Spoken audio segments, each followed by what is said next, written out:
Merhaba arkadaşlar. Ece'nin Örgüleri YouTube kanalına hepiniz hoş geldiniz.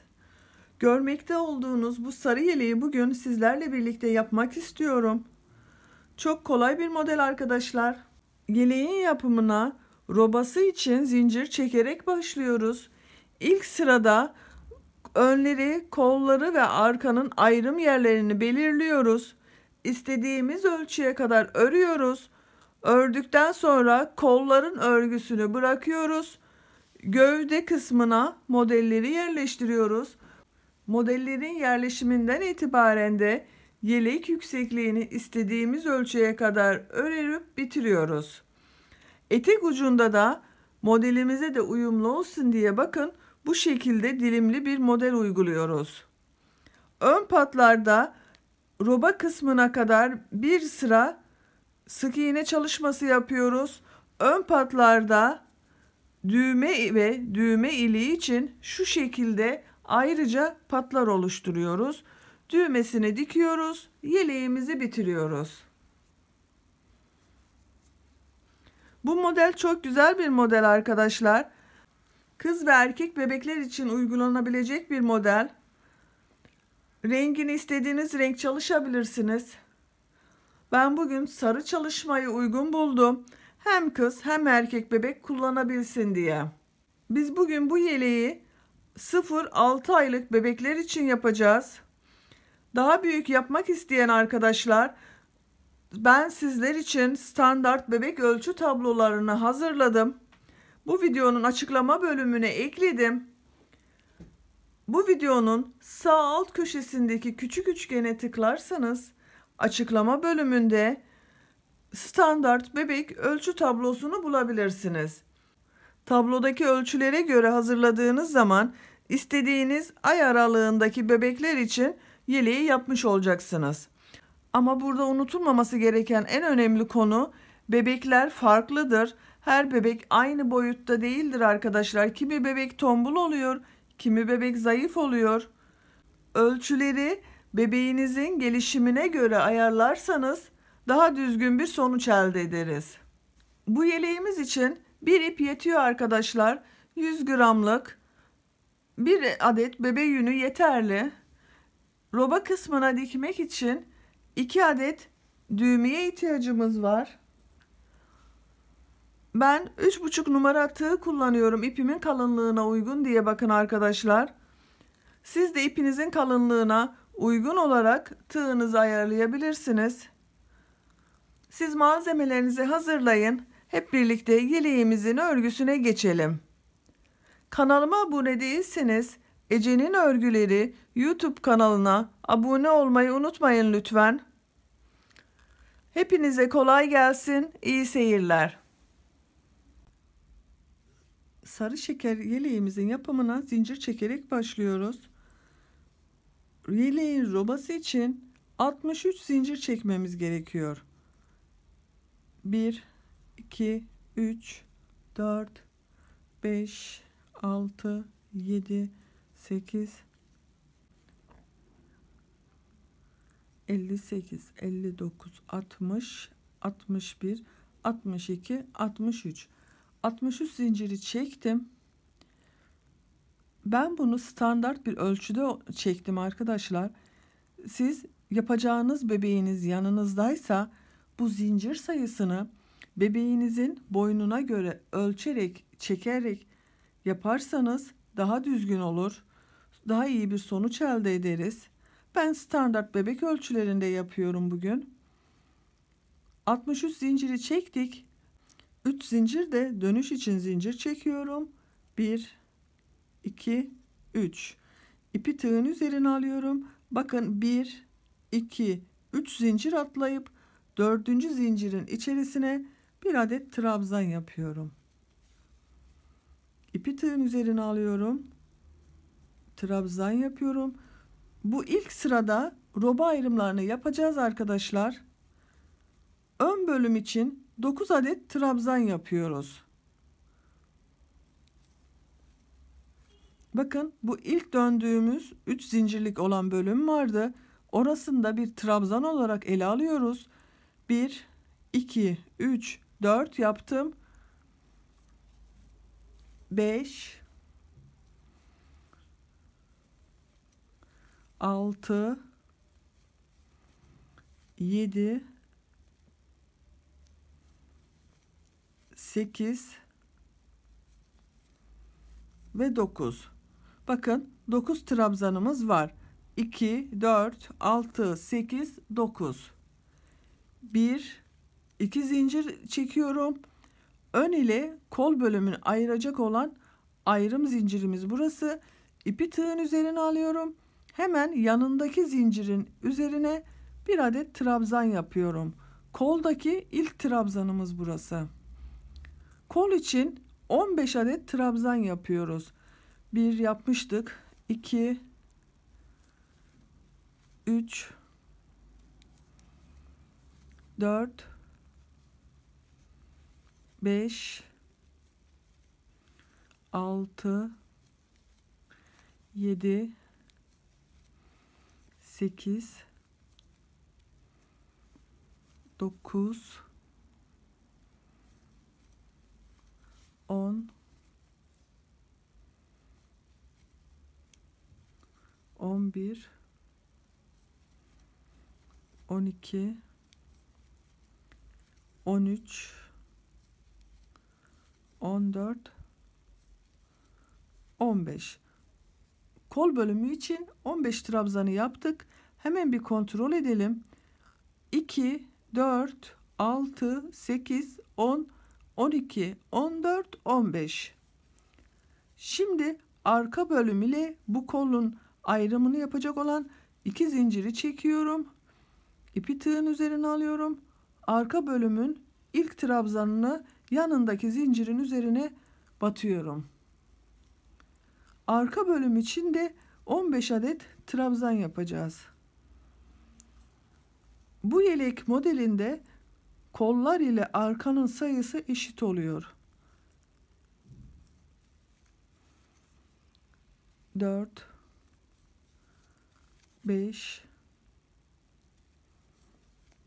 6, 7, 8, 9, 10, 11, 12, 13, 14 ve 15. Arka bölüm için de 15 adet trabzanı yaptık. Tekrar bir kontrol edelim. 2, 4, 6, 8, 10, 12, 14, 15. 2 zincir çekiyorum. Arka bölüm ile diğer kol bölümünü ayıracak olan ayrım yeri burası da. Hemen yanındaki bakın zincirin üzerine bir trabzan yapıyorum.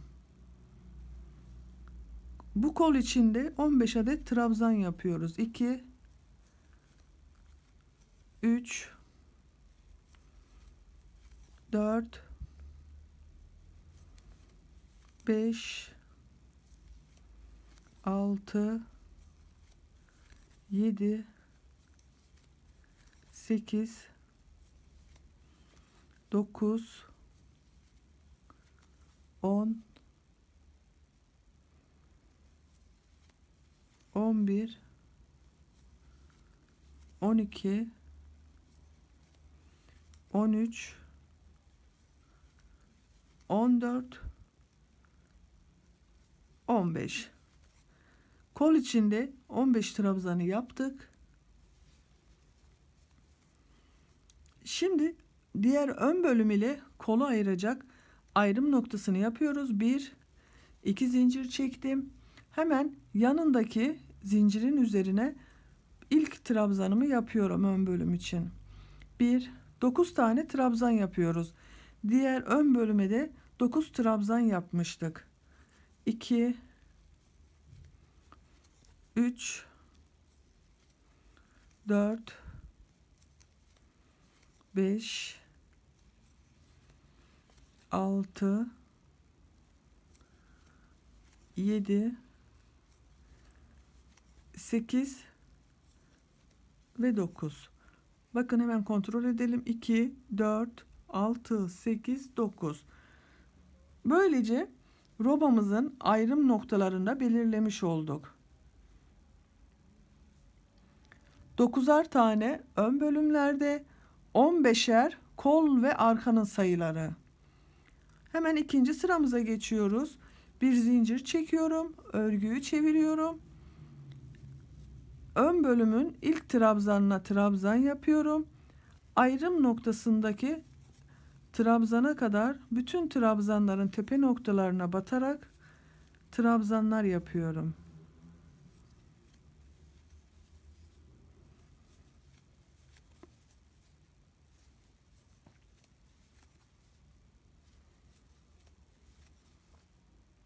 Bakın son trabzanı yaptım ön bölümde. Şimdi zincir içerisine 2 tane, 2 önde 2 arkada arttırma yapmam gerekiyor. Bu zincir içerisine 4 trabzan yaparsam bu arttırım yerindeki bu arttırma noktaları çok büyük oluyor arkadaşlar. Onu önlemek için ilk arttırmamı ön bölümün bu son trabzanında yapıyorum. Bakın bir arttırma yaptım. İpi tığın üzerine alıyorum. Ön bölüm için 2 zincirin içerisindeki boşluktan bir arttırma yaptım. Önde 2 arttırma yapmış olduk. 1, 2 zincir çekiyorum. İpi tığın üzerine alıyorum. Kol bölümü için boşluktan bir arttırma yaptım. İpi tığın üzerine alıyorum. Kolun ilk trabzanının üzerine bir trabzan yaptım. Aynı noktaya bir trabzan daha yaptım. Kolda 2 adet arttırma yapmış oldum. Bir boşluk içinde, bir ilk trabzanda bakın. Takip eden trabzanları diğer ayrım noktasına kadar tek trabzanlar yapıyoruz.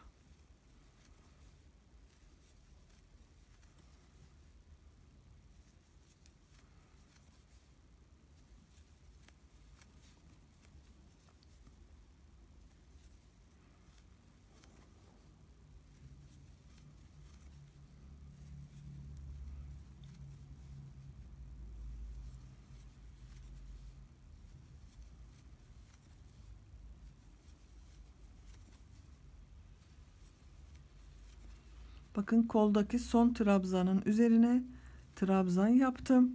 Ayrım noktasındayız. Kolda arttırma yapıyorum. Boşluktan kol için bir arttırma yaptım. 1, 2 zincir çektim. İpi tığın üzerine aldım. Arka bölüm için boşluktan bir arttırma yaptım. Arka bölümün ilk trabzanına trabzan yaptım. Aynı gözeneğe batarak bir trabzan daha yaptım. Arka bölümde de 2 tane arttırma yapmış olduk. Kol bölümünde başlangıcında bir boşluktan bir ilk trabzandan arttırma yaptık. Bir de sıra sonunda bakın kolun son sırasında ki trabzandan bir arttırma yaptık. Boşluktan bir arttırma yaptık. Kolla toplam 4 adet arttırma yaptık bir sırada. Aynı şekilde bu arka bölümde de 4 arttırma yapmış olacağız. 2 başta, 2 sonda. Arttırma noktasına kadar düz trabzanlar yapıyoruz.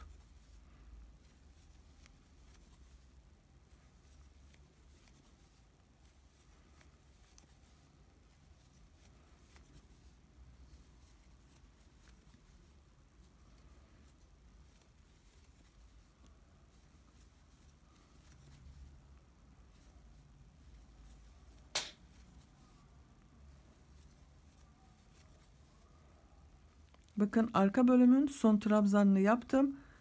Son trabzanın üzerine bir trabzan daha yaparak arttırma yaptım. Boşluktan arka bölüm için arttırma yaptım. Bir trabzan yaparak 1, 2 zincir ipi tığın üzerine aldım. Kol bölümü için boşluğa bir trabzan yaptım. İpi tığın üzerine aldım. Kolun ilk trabzanının üzerine bir trabzan yaptım.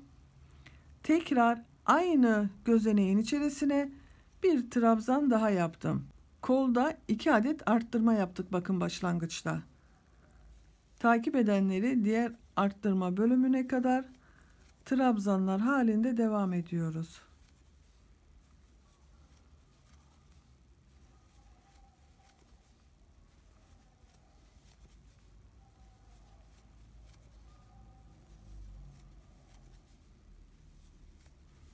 Trabzanlara devam ediyoruz.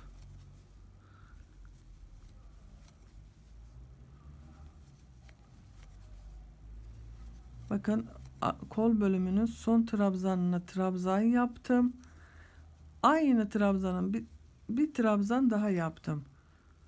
İpi tığın üzerine aldım. Boşluğa kol bölümü için arttırma yaptım. 1 2 zincir. Boşluğa ön bölüm için bir arttırma yaptım. Önün ilk trabzanına trabzan yaptım. Aynı trabzanın üzerine bir trabzan daha yaptım. İpi tığın üzerine aldım. Takip eden trabzanları sıra sonuna kadar trabzanlar yapıyoruz.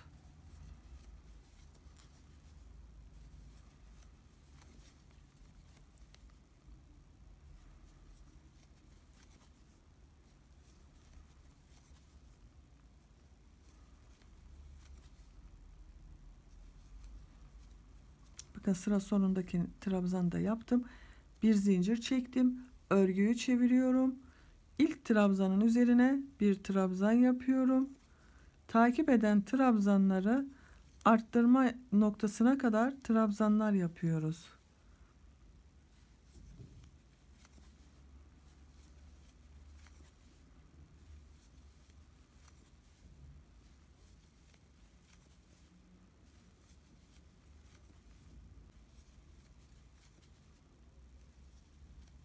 Ön bölümün son trabzanını yaptım. Bakın ipi tığın üzerine alıyorum. Aynı trabzanın içerisine bakın bir trabzan daha yaptım. 2 adet trabzan yaptım. İpi tığın üzerine aldım. Ön bölüm için boşluktan bir arttırma yaptım. 1 2 zincir çektim. İpi tığın üzerine aldım. Kol bölümü için boşluktan bir arttırma yaptım. İpi tığın üzerine aldım. Koldan ilk trabzanı trabzan yaptım. Bir alt sırada bu ilk trabzanın üzerine bir trabzan daha yaparak bir arttırma daha yapmıştık. Bu sırada tek boşluktan arttırma yapıyoruz. Takip eden trabzanları trabzanlar yapıyorum.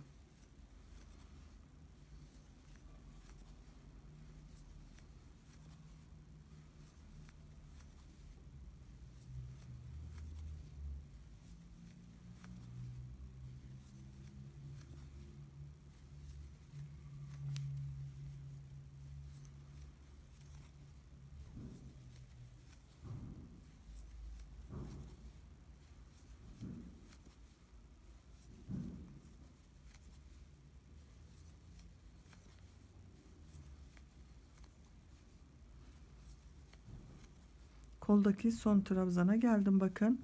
Burada da son trabzanda arttırma yapmıyorum. İpi tığın üzerine alıyorum. Boşluktan bir trabzan yaparak bir trabzan arttırması yapmış oluyorum. Bir alt sırada kolda bir boşluktan bir ilk ve son trabzanlardan olmak üzere 4 trabzan arttırması yapmıştık. Bu sırada kolda ikişer trabzan arttırması yaptık. 1 2 zincir. Arka bölüm için boşluktan bir trabzan yapıyorum. İpi tığın üzerine alıyorum. İlk trabzana trabzan yaptım. Arka bölümde son bakın bu trabzana bir trabzan daha yaparak 2 trabzan arttırması yaptım ilk başta. Bir sıra son bu arttırma bölümüne kadar düz trabzanlara devam ediyoruz.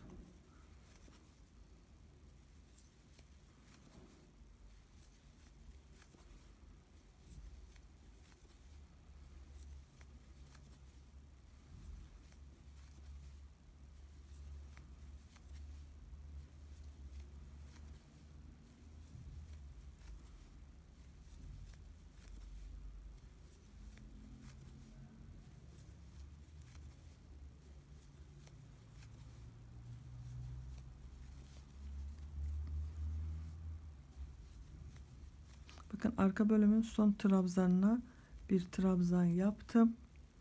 Aynı trabzan içerisine Bir trabzan daha yaptım. Arttırma oldu. Boşluktan da bir arttırma trabzanı yapıyorum. Bir, iki zincir çekiyorum.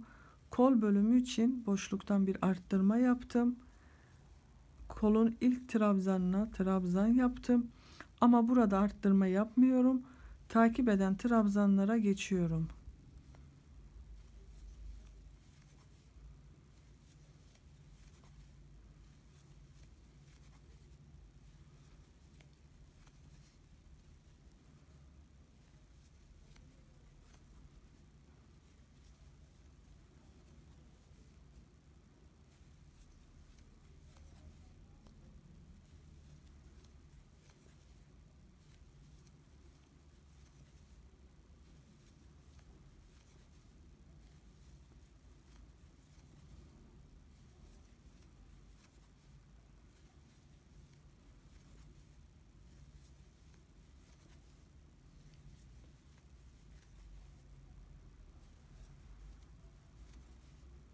Bakın koldaki son trabzanı yaptım. Burada da sonda arttırma yapmıyorum. Boşluktan arttırma yapıyorum. Bakın boşluktan arttırma yaptım. Bir, iki zincir çektim. Ön bölümü için boşluktan bir arttırma yaptım. İlk trabzana trabzan yaptım. Aynı trabzana bir trabzan daha yaparak ön bölümde iki arttırma yapmış oldum. Takip eden trabzanları sıra sonuna kadar trabzan yapıyoruz.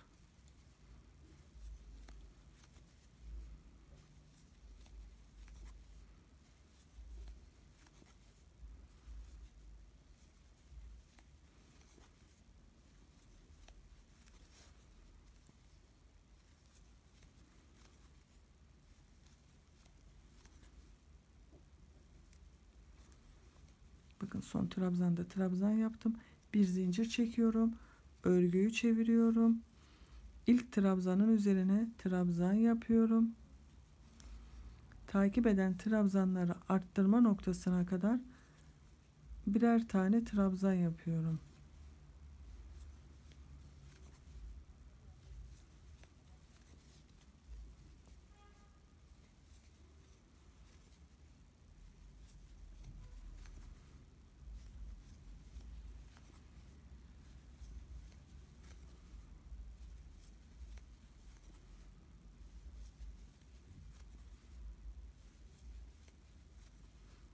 Ön bölümün son trabzanına bakın trabzan yaptım.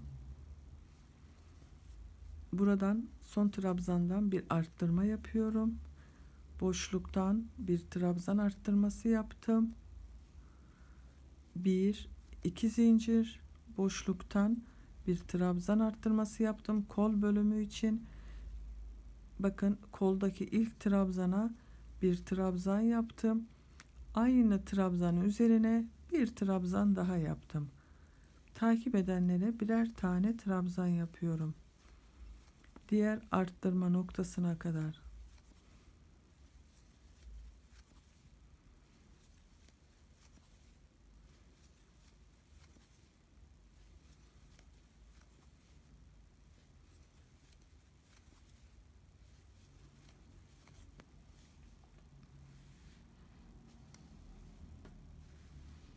Bakın robamız bu şekilde devam ediyor. Arttırmalara bu şekilde roba bitesiye kadar devam edeceğiz arkadaşlar. Her sırada bu 4 noktadan arttırmalar yapıyoruz. Ön ve arkanın arttırmalarını hem boşluktan hem ilk ve son trabzanından yapıyoruz bakın arkanın. Her sırasında aynı şekilde hem boşluktan hem ilk ve son trabzandan arttırma yapıyoruz. Önde de sadece arttırma bölümlerinde hem ilk trabzandan hem de boşluktan arttırma yapıyoruz. Kollarda ise bir sıra boşluktan ve ilk ve son trabzandan arttırma yapıyoruz. Bir sırada da sadece boşluklardan birer tane trabzan arttırması yapıyoruz. Bu şekilde roba ölçüsü bitesiye kadar arttırmalarımıza devam edelim. İstiyorsanız kolda da 4'er tane arttırma yapabilirsiniz ama o zaman kol çok geniş duruyor. Ben onun için bir sırada 2 arttırma, bir sırada 4 arttırma, yani toplamda 4 arttırma oluyor sıra içinde. Öyle yapmayı tercih ettim. İstediğimiz ölçüye gelesiye kadar robamızı örelim. Roba bitiminde kolu gövdeden ayıracağız. Gövde ile devam edeceğiz. Trabzanlardan oluşan robayı ben 8 sıra yaparak geldim. 2, 4, 6, 8 bakın. Açık haliyle de robamızın şeklini bir görelim.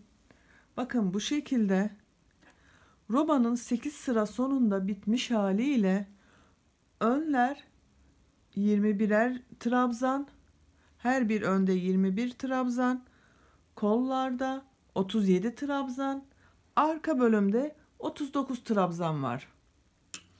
Şimdi artık robayı kol bölümünden ayırıp gövde bölümüne model yerleştirerek devam edebiliriz. Alıyorum örgümü hemen elime, bakın. Bir zincir çekiyorum. Modelimizi yerleştireceğiz. Yerleştirirken de gövdeyi koldan ayıracağız arkadaşlar. İlk gözeneğe bir trabzan yapıyorum. Hemen yanındaki gözeneğe tekrar bir trabzan yapıyorum. Bir gözenek atlıyorum. İkinci gözeneğe 2 adet trabzan yapıyorum. 1, 2 zincir çekiyorum. İpi tığın üzerine alıyorum. Aynı gözeneğin içerisine 2 trabzan daha yapıyorum. İpi tığın üzerine alıyorum.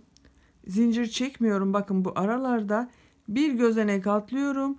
İkinci gözeneğe bir trabzan yapıyorum.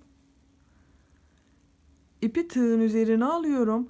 Bir gözenek atlıyorum. İkinci gözeneğe 2 adet trabzan yapıyorum. 1, 2 zincir çekiyorum. İpi tığın üzerine alıyorum. Aynı gözeneğin içerisine 2 trabzan daha yapıyorum. İpi tığın üzerine alıyorum. Bir gözenek atlıyorum. İkinci gözeneğe bir trabzan yapıyorum. İpi tığın üzerine alıyorum. Bir gözenek atlayıp ikinci gözeneğe 2 adet trabzan yapıyorum. 1, 2 zincir çekiyorum. Aynı gözeneğin içerisine bir 2 trabzan daha yapıyorum.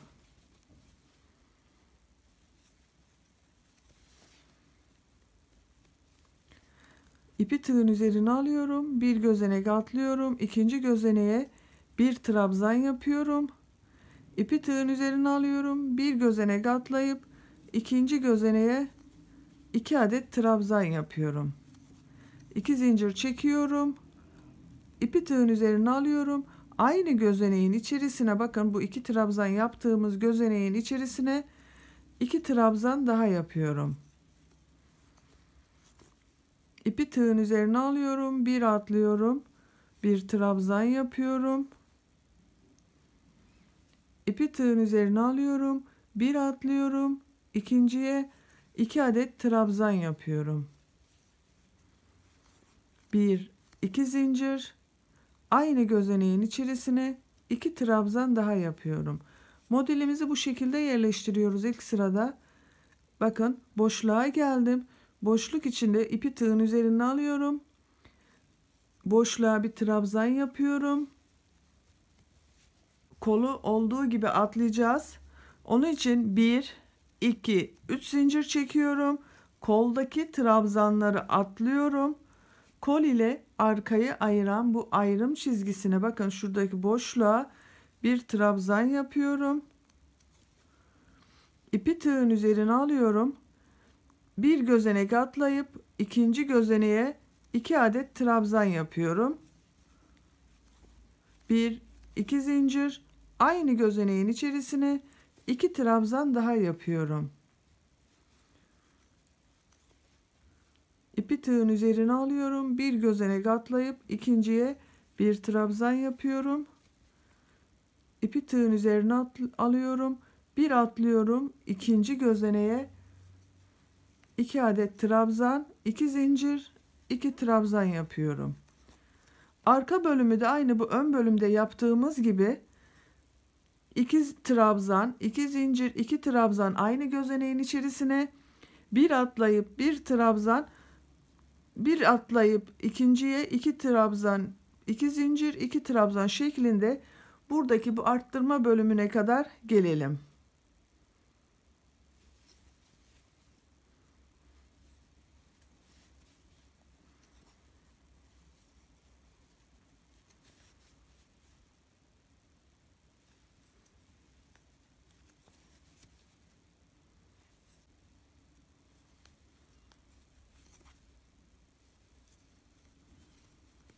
Kol altına geliyorum arka bölümde arkadaşlar.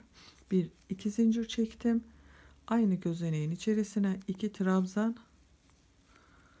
ipi tığın üzerine aldım. Bir gözenek atlayıp bir trabzan yaptım.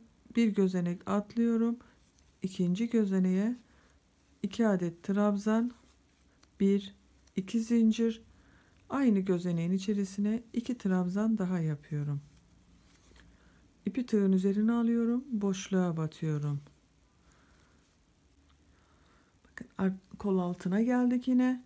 Diğer kol altında yaptığımız gibi bu koldaki trabzanları atlayacağız. 1 2 3 zincir çekiyorum. İpi tığın üzerine alıyorum. Kollardaki trabzanları atlayıp kol ile ön bölümü ayıran bu ayrım boşluğuna bir adet trabzan yapıyorum. İpi tığın üzerine alıyorum. Diğer ön bölüme bakıyorum. Hemen kaçıncı trabzana modeli yerleştiririm bakıyorum. Bakın sıra sonunda bir gözenek atlayıp ikinciye model yerleştirmesi yaptım.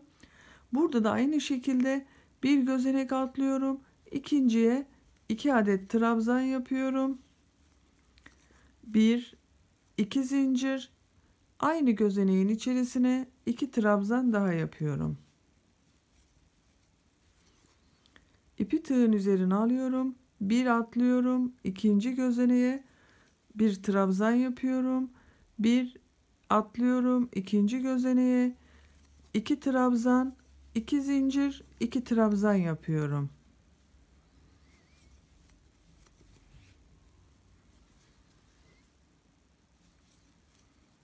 Bir atlıyorum. İkinciye bir trabzan yapıyorum. Bir atlıyorum. İkinciye 2 trabzan, 2 zincir, 2 trabzan yapıyorum.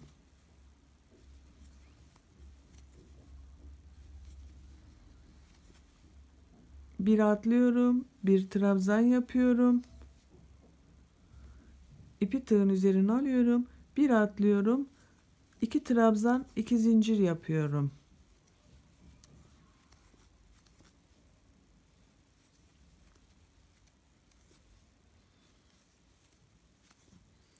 İpi tığın üzerine alıyorum. Bir atlıyorum. Bir trabzan yaptım. İpi tığın üzerine alıyorum. Bakın bir atladım ikinciye. 2 trabzan, 2 zincir, aynı gözeneğin içerisine 2 trabzan daha yapıyorum. Artık bakın modelleri bitirdik. Başlarken de 2 trabzan yapmıştık diğer ön bölümde. Burada da aynı şekilde bir gözenek atlıyorum. Sonda 2 adet trabzan yapıyorum. Bakın hemen bir yeleğimizin modelinin yerleşmiş halini görelim. Bu şekilde arkadaşlar. Bakın kolları ayırdık gövde bölümünden. Kol altında 3'er zincir çektik. Şimdiki sırayı giderken kol altına birer model daha ekleme yapacağız. Model sayımız artacak. Hemen bir üst sıraya, ikinci sıraya geçiyorum modelde. Bir zincir çekiyorum. Örgüyü çeviriyorum. İlk gözeneğin içerisine bir trabzan yapıyorum. Şimdi burada farklı bir işlem yapacağız. Bu ilk bakın ikinci trabzan var. Onu belinden kavrayarak bakın ters yönden belinden kavrayarak trabzan yapıyorum. Biraz gevşek yaparsak bu trabzanı çok iyi olur. İpi tığın üzerine alıyorum. Bu iki trabzan ortasında iki zincir çektiğimiz bir boşluk vardı. O iki zincirin içerisine iki trabzan, iki zincir, iki trabzan yapıyorum.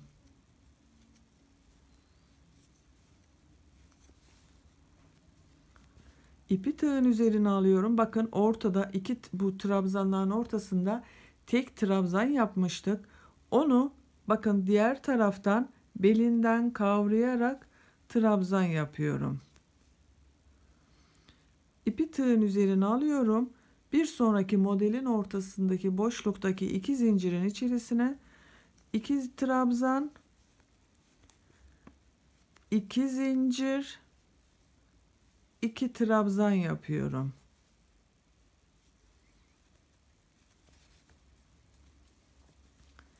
İpi tığın üzerine alıyorum. Bakın bu tek olan, direk gibi olan tek trabzanı belinden kavrayarak trabzan yaptım. İpi tığın üzerine aldım. Modelin içerisindeki boşluğa iki trabzan, iki zincir, iki trabzan yapıyorum. İpi tığın üzerine aldım. Belinden kavrayarak ters yönden yapıyorum bakın. Modelin içerisine iki trabzan, iki zincir, iki trabzan yapıyorum. Tek olanları belinden kavrayarak yapıyorum. Modellerin içerisindeki zincirlerin içerisine de iki trabzan, iki zincir, iki trabzan yapıyorum.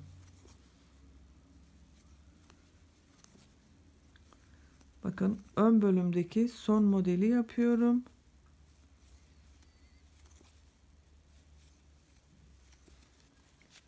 İpi tığın üzerine alıyorum. Bakın bu boşluğa bir trabzan yapmıştık kol altına başlarken. Ona belinden kavrayarak trabzan yaptım. Kol altında bu üst zincir çektiğimiz bölümdeyim. Buraya da bakın arkadaşlar boşluğa iki trabzan, iki zincir, iki trabzan yapıyorum.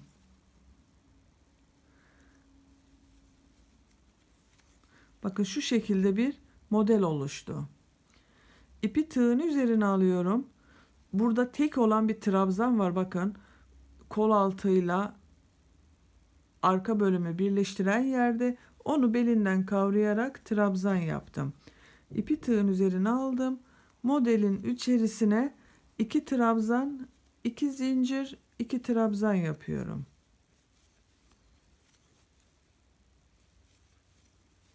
Modelimizin yerleşimi bu şekilde. Diğer kol altına kadar bütün modelleri aynı işlemle yapalım arkadaşlar. Kol altında tekrar bir arttırma yapacağız.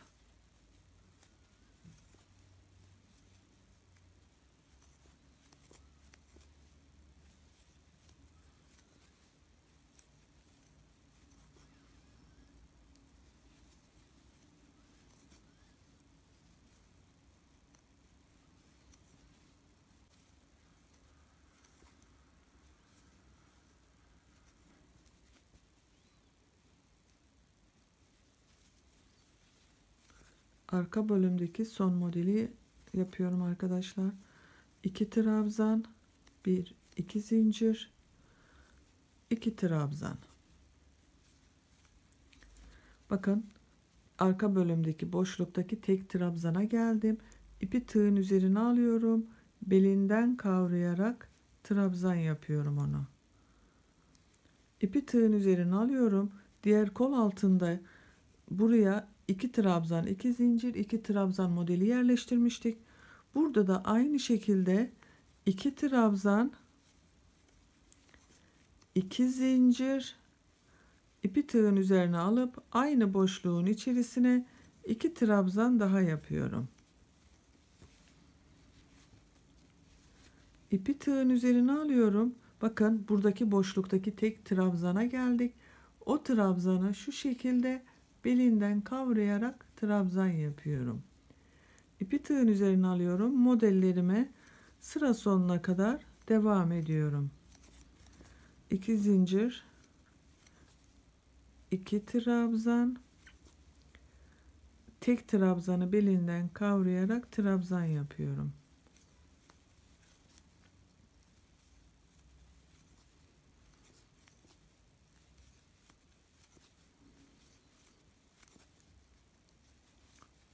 Modelimiz artık bundan ibaret. Yeleğin modeli bu şekilde devam edecek. Bakın 2 trabzan yaptım. Belinden kavrayarak trabzan yaptım. İpi tığın üzerine aldım. Modelin içerisine 2 trabzan, 2 zincir, 2 trabzan. Belinden kavrayarak trabzan yaptım. Modelin içerisine 2 trabzan, 2 zincir, 2 trabzan. Artık bakın sıradaki modelimiz bitti. Sonda 2 trabzan kaldı. Bu ilk trabzanı belinden kavrayarak trabzan yapıyorum. Son trabzanın tepe noktasına batarak trabzan yapıyorum. Bir zincir çekiyorum. Örgüyü çeviriyorum. Bakın modelimizde 3. sıradayız. İlk trabzanın tepe noktasına bir trabzan yapıyorum. İpi tığın üzerine alıyorum. Bakın belinden kavrayarak yaptığım trabzan var. Onu bu sefer bakın bu taraftan belinden kavrayarak trabzan yapıyorum. Bu belinden kavradığımız modelleri hiç değişmeyecek. Hep aynı yönde alalım. Bakın modelin içerisine 2 trabzan, 2 zincir, 2 trabzan yapıyorum. İpi tığın üzerine alıyorum. Bu belinden kavradığımız, bakın benden tarafa bakıyor. Nasıl görüyorsak öyle yapacağız arkadaşlar bunu. Bir sonraki sırada da bunu diğer taraftan almış olacağız. Bakın benden taraftan görünüyor. Benden taraftan alıyorum. Belinden kavrayarak trabzan yaptım. İpi tığın üzerine aldım. Modelin içerisine 2 trabzan, 2 zincir, 2 trabzan yapıyorum. Bakın belinden kavrayarak benden taraftan görünüyor. Belinden kavrayarak trabzan yapıyorum. Diğer modele geçiyorum. 2 trabzan yapıyorum. 1 2 zincir. Aynı boşluğun içerisine 2 trabzan daha yapıyorum. İpi tığın üzerine alıyorum. Bakın zincir çekmiyorum bu aralarda. Belinden kavradığımız trabzanı benden taraftan belinden kavruyorum. Modelin içerisine model yerleştiriyorum. 2 trabzan, 2 zincir, 2 trabzan. İpi tığın üzerine alıp belinden kavrayarak trabzan yapıyorum. Ön bölümdeki son modeli yapıyorum. 1 2 zincir, aynı boşluğun içerisine 2 trabzan daha yapıyorum. Bakın buradaki bu belinden kavrayarak yapmamız gereken sıradayız. Onu yapıyorum bakın. Onu belinden kavrayarak trabzan yaptım. İpi tığın üzerine aldım. Kol altındaki modelin içerisine de aynı şekilde 2 trabzan, 2 zincir, 2 trabzan yapıyorum. İpi tığın üzerine alıyorum. Bakın buradaki bu kenar kısımdaki belinden kavramalı trabzandayım. Belinden kavrayarak trabzan yaptım. İpi tığın üzerine aldım. Modeli devam ediyorum. Model anlaşılmıştır artık arkadaşlar. Bu şekilde devam edecek modelimiz. Gövde bölümünü tam olarak örüyoruz. Bakın belinden kavrayarak yaptım. Bir görelim. Modelimizin yerleşimi bakın bu şekilde. Artık yelek bu şekilde devam edecek. Görüntüsü böyle. Bakın arka görüntüsü de bu şekilde. Yeleğin yüksekliğini istediğimiz ölçüye gelesiye kadar aynı işlemle öreceğiz. Yeleğin yüksekliğini bu şekilde başka bir işlem yapmadan tek parça halinde istediğimiz yüksekliğe gelesiye kadar örelim, gelelim. Yeleğin yüksekliğini robadan itibaren benim için gerekli olan ölçüye kadar örerek geldim. Bakın modelimizi burada bitirdim. Etek ucuna geçeceğiz artık. Etek ucunda dilimli bir model olsun istiyorum. Bir zincir çekiyorum. Aynı modelleri yaparken olduğu gibi bakın bu ilk gördüğüm tek olan trabzanı belinden kavrayarak sık iğne yapıyorum. Trabzan yapmıyorum, sık iğne yapıyorum. İpi tığın üzerine alıyorum. Bakın modelin ortasındaki 2 zincirlik boşluğa trabzan yapıyorum. Buraya zincir çekmeden 6 adet trabzan yapıyorum. 3 4 5 6. Bakın 6 trabzanı yaptım boşluğa. İpi tığın üzerine almadan belinden kavradığımız bu trabzan vardı. Ona bakın şu şekilde batıyorum. Sık iğne şeklinde belinden kavrayarak yapıyorum. İpi tığın üzerine alıyorum. Bir sonraki modelin boşluğuna 6 adet trabzan yapıyorum.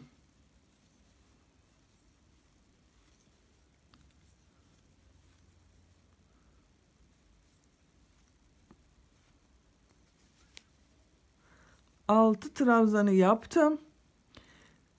Bakın hemen bu belinden kavradığımız trabzanı belinden kavrayıp sık iğne şeklinde ilmeği alıp çıkartıyorum. İpi tığın üzerine alıyorum. Bir diğer modelin 2 zincirlik boşluk bölümüne 6 adet trabzan yapıyorum. 1 2 3 4 5 6 trabzanı yaptım. Bakın boşluğun içerisine belinden kavradığımız trabzana sık iğne şeklinde belinden kavruyorum. Bakın modelimiz bu şekilde etek ucunda devam edecek. 6 trabzandan oluşan bu dilimli modelleri etek ucundan tamamına uygulayarak bu uca kadar devam ediyoruz. İpi tığın üzerine alıyorum. Modelin içerisine 6 adet trabzan yapıyorum. 2 3 4 5 6.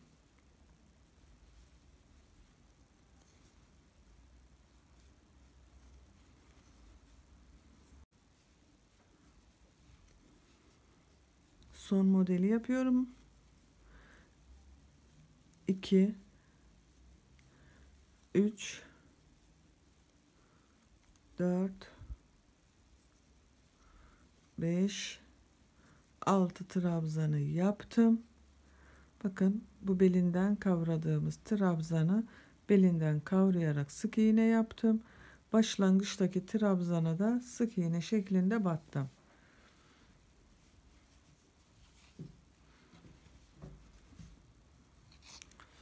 Etek ucunun nasıl göründüğüne bir bakalım. Bakın dilimli bir etek ucu elde ettik bu şekilde. Etek ucunu da yaptığımıza göre artık bu ön patların çalışmasını yapabiliriz. Bu ön patların çalışmasını yaparken bu robanın olduğu kısımda düğme iliği ve düğme için pat çalışması da yapacağız arkadaşlar. Bakın hemen başlıyoruz. Aynı gözeneğin içerisine bir sık iğne battım. Hemen bakın takip eden gördüğüm bir gözenek var. Onun içerisine sık iğne battım. bir trabzan boşluğu var. Ona bir, iki sık iğne yaptım. Bakın burada da geriye döndüğümüz trabzanların oluşturduğu iki gözenek var. Onlara birer defa battım. Boşluklara iki defa batıyorum. Bu şekilde robanın bu başladığı yere kadar sık iğne şeklinde batıyoruz.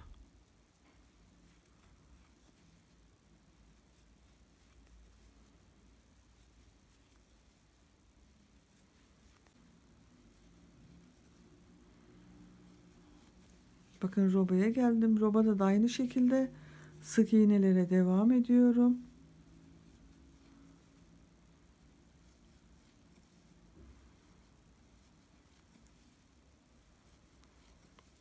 Bu yakanın bu uç noktasına kadar devam ediyoruz.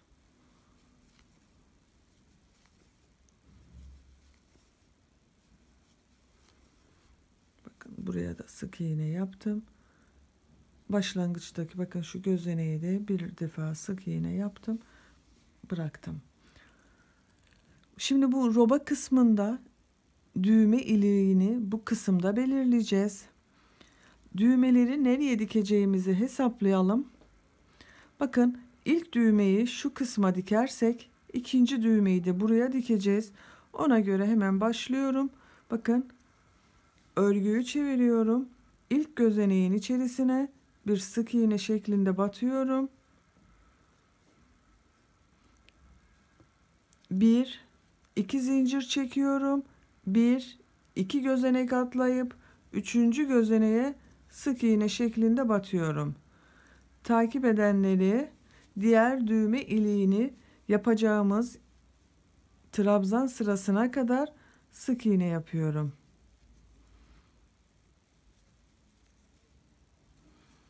Sık iğne yapıyorum.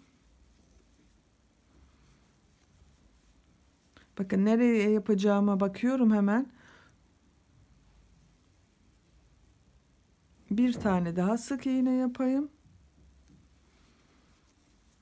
Bu kısma yaparsam iyi olacak. Bir, iki zincir çekiyorum. Bir, iki gözenek atlayıp üçüncü gözeneğe sık iğne şeklinde batıyorum. Bakın şu şekilde. Bir düğme iliğini buraya yaptık. Bir diğerini buraya yaptık. Buradan itibaren devam etmiyorum. Bir zincir çekiyorum. İpi tığın üzerine alıyorum. Bu gördüğüm ilk gözeneğin içerisine çakma trabzan yapıyorum. İpi tığın üzerine alıyorum. Hemen yanındaki bakın şu görmüş olduğum gözeneğin içerisine bir çakma trabzan yapıyorum. İpi tığın üzerine alıyorum. Bakın düğme iliği yaptığımız yere geldik.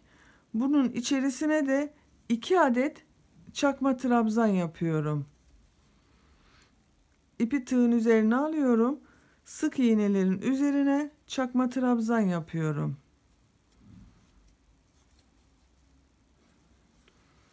Bu şekilde devam ediyoruz. Bu düğme iliğinin yaptığımız yere kadar.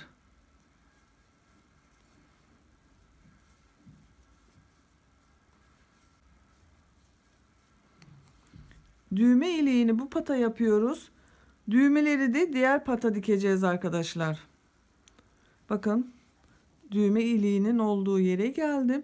Bu boşluğa 2 tane çakma trabzan yapıyorum. 2 zincir çekmiştik buraya. En uç noktasındaki bakın bu gözeneğe bir çakma trabzan yapıyorum. Nasıl göründüğüne bir bakalım. Bakın bu şekilde bir pat çalışması yaptık. Şimdi diğer ön pata geçeceğiz. Oraya geçerken boyun çevresinde bir sıra sık iğne geçmek istiyorum. Bakın ilk gözeneğin içerisine sık iğne batıyorum. Gördüğüm bütün gözeneklere birer defa batarak sık iğne yapıyorum. Yeleğe başlarken ipin ucu vardı. Onu da bu sık iğneyi yaparken iç kısımda tutuyorum. Görünmüyor, temiz bir görüntüsü oluyor.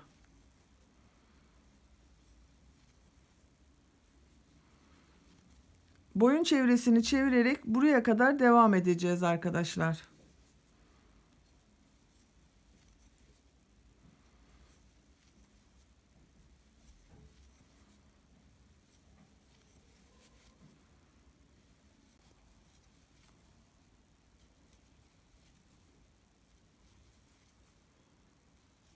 Bütün gözeneklere batarak yakanın uç noktasına geldim. Buraya bakın sık iğne battım. Şimdi diğer ön patta bakın robanın bitimine kadar pat yapmıştık. Burada da bu robanın bittiği bu noktaya kadar bir sıra sık iğne yapalım. Gördüğüm bakın trabzanların üzerine 2 sık iğne yapıyorum. Diğer gördüğüm gözeneklere birer defa batıyorum.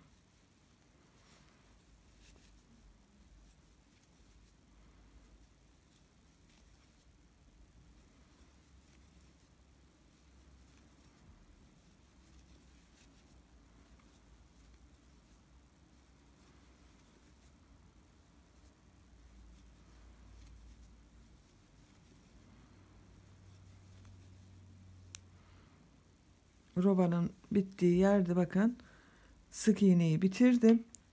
Birbirine şöyle eşit gelecek arkadaşlar bunlar. Bir tane fazladan yapmışım. Hemen bakın söktüm onu. Bir zincir çekiyorum. Örgüyü çeviriyorum.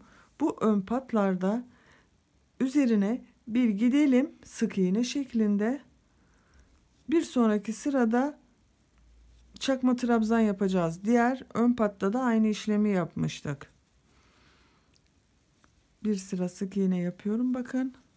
Kısa mesafe zaten. Bu pata düğme dikeceğiz. Bu patı onun için oluşturuyoruz.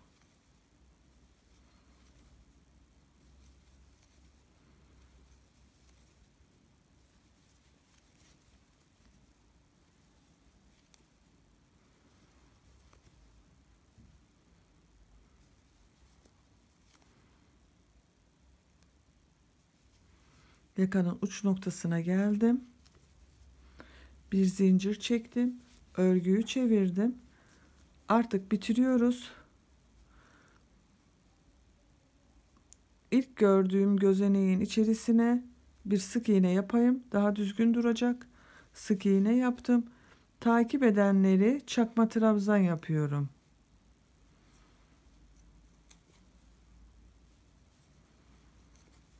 Diğer ön partta da aynı işlemi yapmıştık. Çakma trabzan yapmıştık. Birbirine eşit olsun hem ölçüleri hem görüntü olarak. Onun için bu kısımda da çakma trabzan uyguluyorum.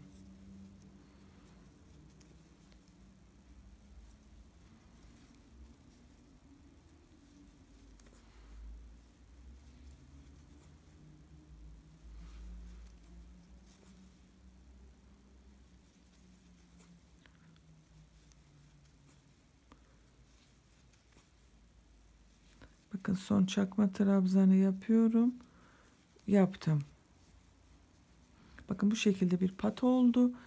Şimdi bu gövde kısmında ön pata geçmek için burada şu şekilde bir bakın sık iğne şeklinde geliyorum. Kaydırma tekniği de uygulayabilirsiniz istiyorsanız arkadaşlar. Ön patın bu ilk gözeneğini kaydırma tekniğiyle kapattım. Takip edenlere sık iğne yapıyorum şimdi. Diğer ön patta da robaya kadar sık iğne çalışması yapmıştık. Burada da aynı şekilde bu ön patın bu kısmında sık iğne çalışması yapıyoruz. Etek ucuna kadar bu şekilde sık iğne çalışmasını yapalım.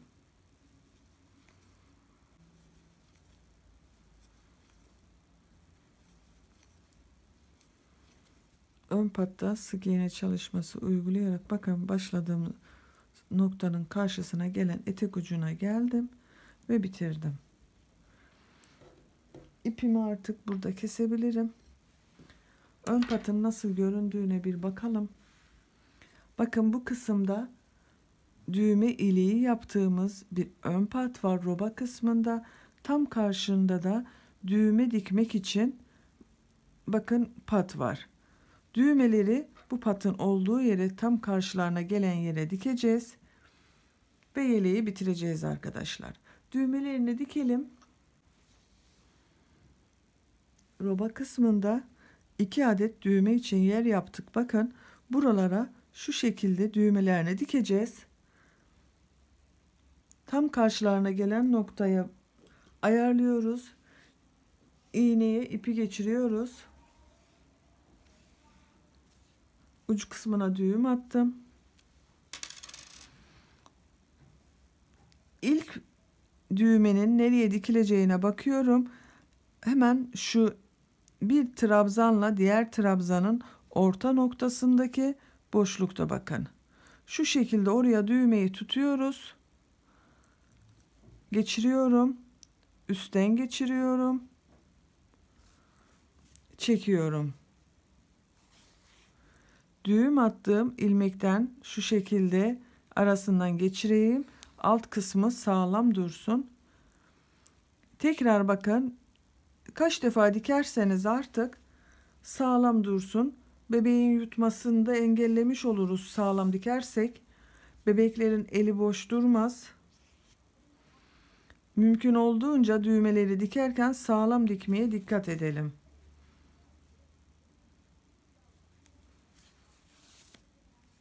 Bakın bu şekilde diktim. Bunu burada sabitliyorum. Sağlamlaştırıyorum.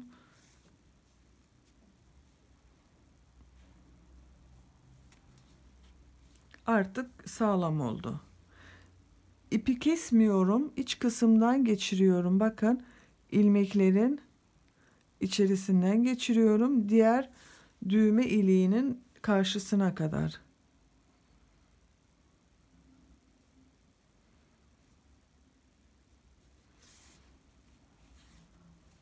Bakın oraya geldim. Hemen diğer düğmenin nereye dikeceğime bakıyorum.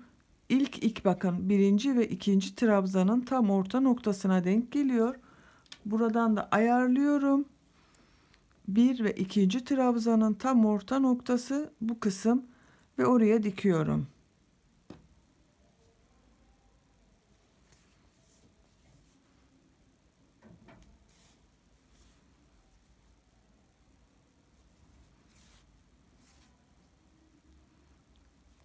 Sağlam dikiyorum. Bir dikiş daha yapayım ve bitirdim. Artık ipi keseceğiz. 2 düğme yeri yapmıştık çünkü robamız küçük. Ama isteyen arkadaşlar bu roba kısmında 3-4 düğme istediğiniz gibi dikebilirsiniz. Bakın ipi kesmeden önce iç kısımdan geçiriyorum. İpin ucu gözükmesin. Temiz bir görüntüsü olsun işimizin.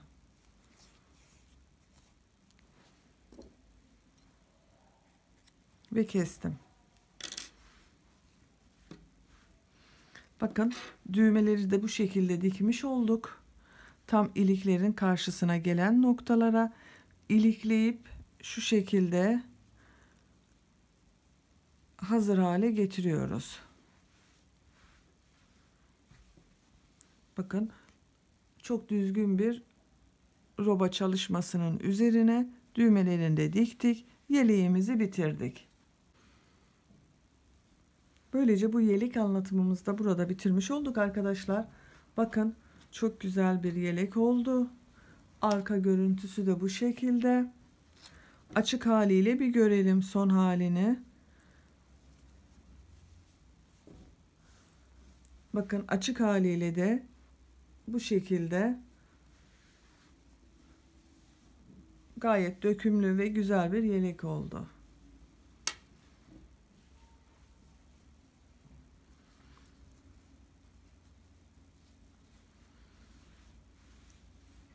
Ön pat çalışmasını değişik yaptık bu sefer biz. Böyle de çok kullanışlı oluyor.